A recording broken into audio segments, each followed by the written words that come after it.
Hey, what's up, lightboltjoe here. Today we're going to discuss the brand new 2024 Netflix original comedy film, Incoming, written and directed by Dave and John Chernin. They're the brothers who are behind the iconic TV series The Mick, which only ran for 2 seasons on Fox from 2017 to 2018. Bro, awesome, awesome show. One of my all-time favorite comedy shows. It is hysterical. So when I saw that they're attached to this, and they haven't done anything since The Mick. It's been a long time since they've done stuff. This is the first thing they've done since The Mick. They brought back Tom Barbuska, who they worked with in The Mick. He played Chip. They brought back Caitlin Olsen. They brought back Scott MacArthur. So they have 3 of the main 6 actors who were characters in The Mick for this project. They all have different roles. Mason Thames is the main character of this.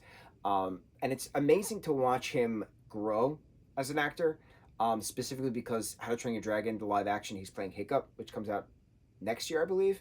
So to watch him, like, his trajectory into stardom, like, exponentially getting faster, he's going to be a force to be reckoned with. He's already currently a force to be reckoned with. He's going to be a force to be reckoned with, but it's nice seeing the trajectory of him staying sane and grounded, continuing on.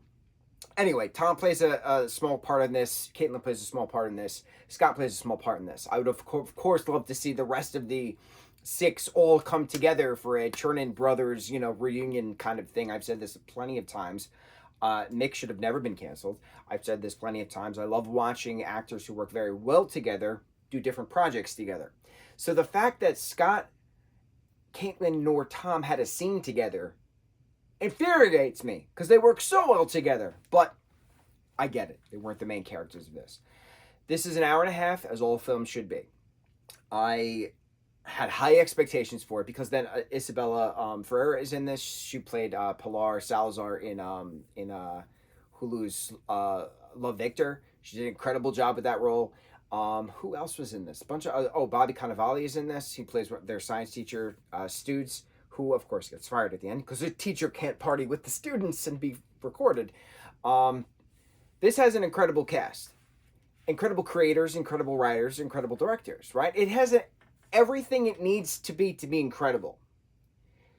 This was not incredible. It was so slow and predictable and boring, and it's so unfortunate, and I don't understand why. Because everything needed for it to be perfect and hysterical. The writers are known to have hysterical writing. The directors are also the writers. Some of the characters, the secondary, tertiary characters are in this, are hysterical because of the past project that they all worked well together in. I don't understand why this was so slow and boring and predictable. You had certain scenes where you're supposed to laugh really hard at, especially a poop explosion in the back seat of a Tesla. I didn't find it funny. I found it gross. It's certain other things, like certain conversations of characters, were just awkward and creepy. And the most unrealistic part of this is when the kid who plays Dana goes to he breaks his collarbone while being a creep and goes to the hospital somehow. It's not explained how he gets to the hospital. He eventually gets to the hospital, and we see him literally signing on a clipboard, like his name, as a dismissal. You, as a 14-year-old, cannot release yourself. A parent or guardian has to release you from a hospital. That is it made absolutely no sense. It makes absolutely no sense how that scene was put into that. Makes no sense. I also found it to be just a carbon copy of all various 80s projects which we've seen. What I do find interesting is that this can be compared to Easy A in the sense of it's very carbon copied of all of the 80s teen films, which we actually did a marathon of the John Hughes films recently. Not recently, actually, a few months ago.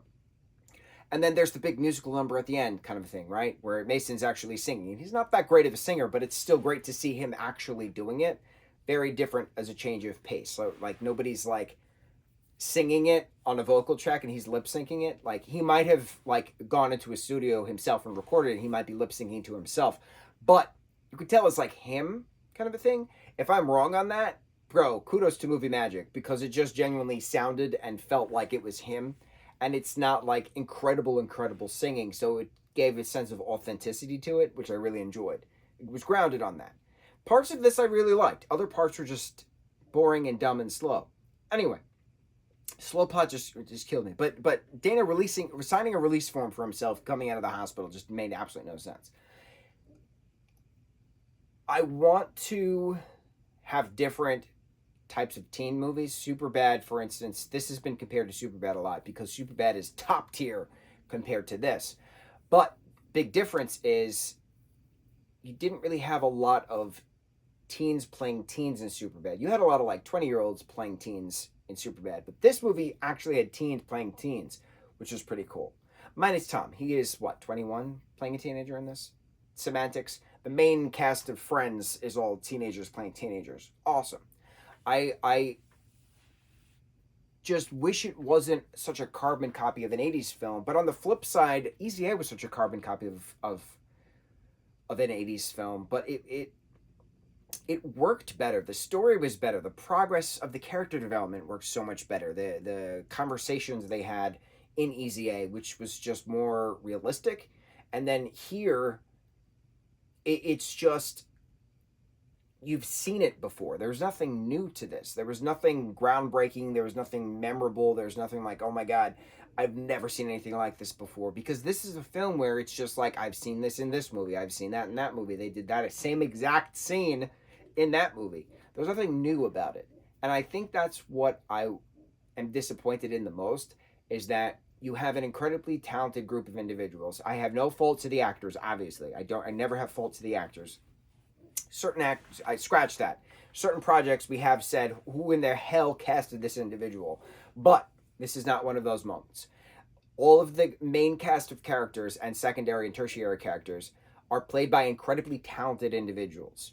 Why the Chernin brothers wrote this project and directed this project to be this project, they're better than that. I know their talent. Like, they are incredibly talented individuals. The Mick, for its 2-season airing run on Fox, is one of the funniest shows you'll ever see. It is so smart, it's so witty, it's so perfectly crafted and executed, and there's just certain scenes where you're like, what in the hell is, how did we get here? Moments of like Chip shooting his father, thinking he's a burglar. Moments of old granny exploding while lighting a cigarette and using oxygen at the same time. There are so many moments you're like, what the freak?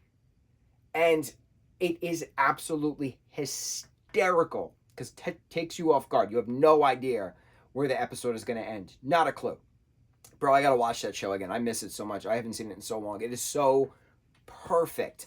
And then the majority of this show, majority of this particular film, takes place at a high school party. And I'm like, bro, they did the Halloween episode in season 2 of The Mick is an absolutely hysterical party. That is 23 minutes long? That party scene is better than the entirety of this movie. And it makes no sense because it's the same creators. What happened? What happened? I'm concerned because I know they're better than this. What happened? Somebody at Netflix had to have approved something. Or somebody at Netflix probably didn't approve the original script and said, no, we're going to do this, this, and this, but we're not doing the rest of that. So they probably had to deduce down to this nonsense that we were given. I have to believe that that's the truth because I know that the creators are better than this. I know that the creators are better than this. I know that the creators are better than this. Something had to have happened where they were forced to make this project and put their names on it because they are far too talented in regards to story and character development to have given us this. Far too talented. I am concerned for their well-being. David and John Chernin, are you okay? Because I know you're better than this. Something happened. What happened? Do you need a hug? You definitely need a hug. Where can I hug? Because this is not you. This is not you. You're better than this. What happened? And are you okay? Incoming. On to the next review. Mahalo.